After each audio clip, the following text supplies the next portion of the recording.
આ ગીત વર્ષો પહેલા આવ્યું ને ત્યારે એવી સરસ ગાતી હતી ને આપણને તો એમ જ હોય ને કે મૈયે રે માં મનડું નથી લાગતું, એવી મજા આવે ગાતા ગાતા. એમ જ થાય કે અહીંયા મનડું નથી લાગતું, ત્યાં મજાના હું તે સોના રૂપા ને એને મજા ઝાડવા પડતા ગીતો જ ગાવાના ને એન્જોય એન્જોય એન્જોય કરવાનું. પણ બસ ખબર પડી ખવારે ઉઠ્યા ન ઉઠ્યા, આખું ચોળી ન ચોળી, રસોડામાં ગયા, રાંધ્યું, તરત ગયા આ પાછા ટિફિન પેક કર્યા છોકરાના, આ હાયલા આવ્યા એટલે વાસણ કપડા કચરા પોતા રસોઈ, હાંજ પડી શાક લેવા ગયા ન ગયા ત્યાં હાંજો રાંધવાનો ટાઈમ થઈ જાય. ત્યાં પાછ સિઝનમાં ઘઉં ભરવાના, મસાલા ભરવાના, મહેમાન હેમાન, પાપડ અથાણા પતરી બધું કરવાનું કારવાનું. બાપા નવરાજ નો થાવ. આમાં શું મૈયર મૈયરમાં શાંતિ જોઈએ, કામ તો કરવાનું જ ન હોય. જાણે ત્યાં આગળ સવારમાં એને ડેસથી ઉઠવાનું રાજાની જેમ ને એને જલસા જલસા.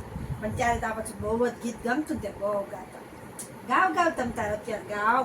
બસ એને મૈયરમાં મનડું કેવું નથી લાગતું એ કે છે.